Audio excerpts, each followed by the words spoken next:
Buenas tardes, saludos. En este momento se va a presentar un video para la actividad final de la materia Nuevas Tecnologías en Educación del Diplomado de Perfeccionamiento Docente en Educación Universitaria de URBE. En esta ocasión presento un estudio realizado de circuitos RC diseñando el circuito en el simulador de Tinkercad. El Tinkercad es una página de internet que tiene una serie de simuladores, de los cuales se destaca los simuladores en electrónica. Entonces, en esta clase se va a explicar un poco la teoría sobre circuitos RC y luego se va a mostrar un diseño de un experimento para poner en práctica la parte teórica que se va a establecer acá. Entonces, empezamos aquí mostrando lo que es un circuito RC en el cual tenemos una resistencia, lo vemos aquí, y tenemos un capacisador como lo vemos acá, capacisador o condensador. Aquí tenemos una fuente de poder, una fuente de voltaje que puede ser una batería, una pila, eh, el voltaje que viene de la calle, y acá tenemos un interruptor. Acá se dice que el interruptor está abierto y el circuito está abierto. La flecha indica que vamos a cerrar el circuito. Una vez que cerremos, el tiempo empieza a correr. Aquí el tiempo es igual a 0, pero al activar el circuito el tiempo empieza a correr. Por lo tanto, la corriente se va a establecer en este sentido, el sentido horario, como se mueve aquí, se muestra aquí. Entonces va a pasar la corriente por la resistencia, habrá un voltaje en la resistencia BR y habrá un voltaje en el capacitador BC. De acuerdo con la ley de Ohm, el voltaje en la resistencia es I por R, como lo vemos acá. Y el voltaje en el condensador viene de la fórmula que dice capacitancia es igual a carga dividida entre voltaje. Entonces, cuando se hace el recorrido de la malla, aplicando la ley de Kirchhoff de la malla o la LKB, ley de Kirchhoff de voltaje, se llega a esta expresión que tenemos acá, donde esta E es la fuerza electromotriz o el voltaje dado por la fuente. BR o con el negativo indica la caída de potencial en la resistencia y B sub C negativo indica la caída de voltaje en el capacitador. Bien, y esto igual a 0 como bien lo dice la ley de Kirchhoff para conservación de la energía. Cambiamos BR por I por R según la ley de Ohm, cambiamos B sub C por Q sobre C según la fórmula de capacitancia, igual a 0. La corriente es la derivada de la carga con respecto al tiempo y nos queda entonces una ecuación diferencial en la variable Q con la variable independiente T de tiempo. E, R y C son constantes, igual a 0. Esto es una ecuación diferencial de primer orden que se puede resolver por el método de separación de variables y esos detalles matemáticos no se mostrarán acá. La mayoría de los libros que se utilizan en física universitaria explican perfectamente cómo hacerlo y en los cursos de cálculo 4 que se imparten en la universidad también se enseña a resolver este tipo de ecuaciones. Acá nosotros vamos a trabajar con la solución, pero en función del voltaje dependiente del tiempo, a través de la relación que hay entre voltaje, carga y capacitancia. Tenemos lo siguiente. Aquí tenemos el resultado, la ecuación que resulta, donde vemos que esto que está acá es el voltaje de la fuente. Aquí tenemos el valor del tiempo y tenemos el factor RC. El factor RC, como se mostrará más adelante, tiene unidades de tiempo, de tal manera que esta parte no tiene unidades. Por lo tanto, la única unidad que queda es la de voltios, porque esto se mide en voltios, coincidiendo con las unidades que tiene que tener el voltaje en el capacitador. Esta expresión se utiliza para cuando el capacitador se está cargando. Es decir, cuando cerramos el circuito, empieza a fluir la corriente, la carga, empieza a moverse, llega aquí y la carga se acumula en las placas del capacitador y se dice que el capacitador está cargado. Eso va a ocurrir, esa carga va a ocurrir hasta que el voltaje aquí coincida o sea igual al voltaje de la fuente. Ese es el voltaje máximo. Obviamente no va a tener más voltaje, porque si tuviese más voltaje aquí, se estaría violando el principio de conservación de la energía. Entonces, aquí tenemos ahora, una vez que el capacitador se carga, el voltaje aquí es máximo, es igual al de la fuente. Cuando abrimos el circuito, entonces este voltaje empieza a disminuir, porque el capacitador se va a descargar y por lo tanto pues perderá su energía de carga. Y entonces ese proceso lo vemos en esta ecuación de acá, que es el proceso de descarga. Este es su cero, es el voltaje del capacitador cuando está totalmente cargado, que como ya dijimos es el mismo voltaje de la fuente. Tenemos de nuevo una expresión exponencial que depende del tiempo y del parámetro RC. Ahora, en ambos casos, vamos a empezar con este, cuando T es exactamente igual a RC, entonces aquí me queda 1 menos E elevado a la menos 1, ya que si estos dos valores son iguales, su cociente da 1.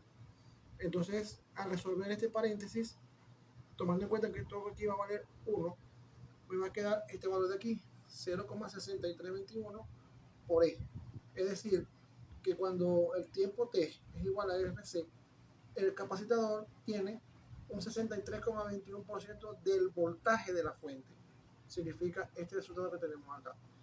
E igualmente con el proceso de descarga, una vez que el tiempo ha alcanzado el valor RC, significa que el capacitador estará a un 36,78% del voltaje inicial cuando el capacitador estaba totalmente cargado y ahora se está descargando.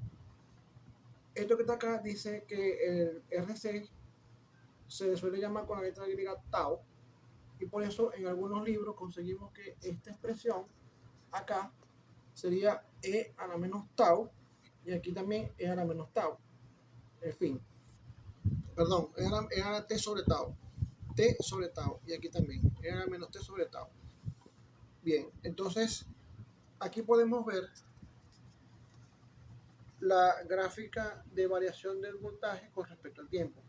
Aquí vemos claramente cómo cuando se tiene el tiempo de un tau, o sea RC, se ha alcanzado un 63,2% del voltaje de la fuente, como lo vemos acá. Y aquí en el proceso de descarga empezamos desde el máximo, que es su cero, y cuando ya se ha pasado el tiempo de un tau, entonces estamos en 0,368 o 36,78% de E sub 0. Bien, entonces ahora vamos a mostrar el montaje del circuito. Aquí lo tenemos. Como se recordarán, este es el esquema original del circuito RC. Y entonces esto es lo que vamos a llevar al simulador. Así podemos ver cómo es la interfaz del Tinkercad.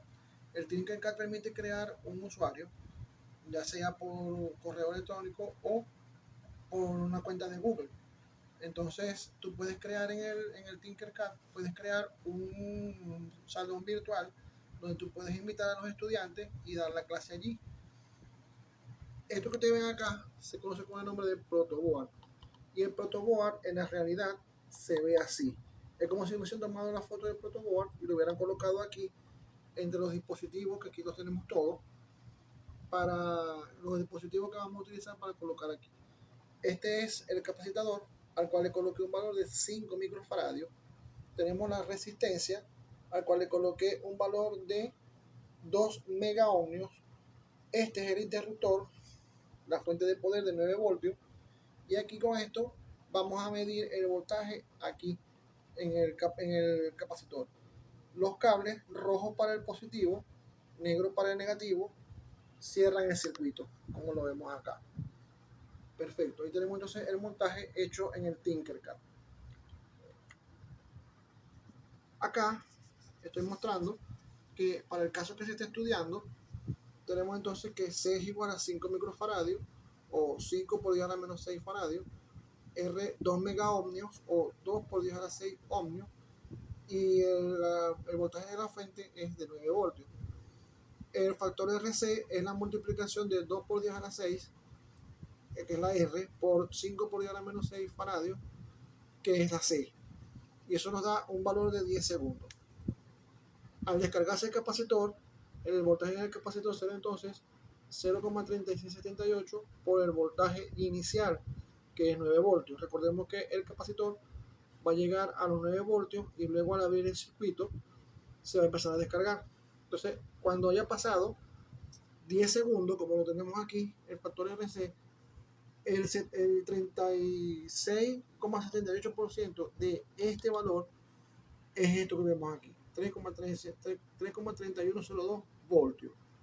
Ahora, con respecto a las unidades, verificación de unidades, aquí tenemos, fíjense, tenemos R por C. Debido a la ley de Ohm, R, como dijimos, ohmios, perdón, es voltaje sobre corriente, o sea, voltaje sobre amperio, voltios sobre amperio, aquí está, voltios sobre amperio, por faradio, que de acuerdo con la fórmula C igual a Q entre V, o sea, carga entre voltaje, sería Coulomb sobre voltios. Vemos entonces acá que los voltios se eliminan y me queda Coulomb sobre amperio, que es igual a Coulomb sobre, y amperio sería Coulomb sobre segundo, ya que amperio, corriente, se define como carga por unidad de tiempo. Entonces aquí convertimos la C en fracción y aplicamos lo que llaman la herradura o doble C. C por S arriba, y abajo 1 por C. La C y la S, la C y la C se eliminan y me queda S de segundo. Entonces ahí estamos verificando que en realidad el factor RC tiene unidades de segundo. Ahora, se activó la simulación, se cerró el circuito, el capacitador se cargó a un voltaje de 9 voltios en un tiempo extremadamente corto, pero luego al abrir el circuito y esperar 10 segundos, el valor que registra de voltaje el voltímetro, es de 3.29 voltios. Ese vamos a tomarlo como un valor experimental porque es el que estamos midiendo. Y como valor teórico vamos a tomar el que calculamos en la lámina anterior, que es de 3.3102 voltios. Acá hacemos un cálculo de la incertidumbre usando esta fórmula que se usa muy comúnmente en las prácticas de laboratorio, que dice que el porcentaje de incertidumbre es igual al valor teórico menos el valor experimental dividido entre el valor teórico multiplicado por 100. Se sustituyen los valores, se saca la cuenta y resulta que da una incertidumbre de 0,61%. Es una incertidumbre muy baja, lo cual nos da un indicativo que el circuito está respondiendo bien, está bien hecho y da un valor pues bastante aceptable, muy aceptable diría yo. Entonces con esta demostración cierro mi clase magistral probando esta tecnología del Tinkercad, tecnología que a mí me gustaría llevar a la universidad, ya que ya contamos con los equipos computacionales en un buen laboratorio. Sería cuestión de armar el proyecto, como bien fue sugerido en la clase por el doctor Joan, y bueno, llevarlo para que se pueda aplicar, ya que se pudiera hacer las prácticas de electrónica antes de montarla en un protoboard, en un circuito original, evitando que por lo menos haya un daño en el protoboard o en algún componente que los estudiantes tienen que sustituir y son componentes costosos. Entonces, si ellos hacen sus experimentos primero aquí y lo logran hacer bien, así como se ha mostrado acá, calculando la incertidumbre y todo, se pudiera llegar a armar después un circuito mejor, el cual puede llevarse a la realidad. Con esto cierro mi presentación, agradeciendo entonces la oportunidad de haber presentado este trabajo y bueno, ya queda entonces a bien de la profesora por la evaluación. Muchas gracias.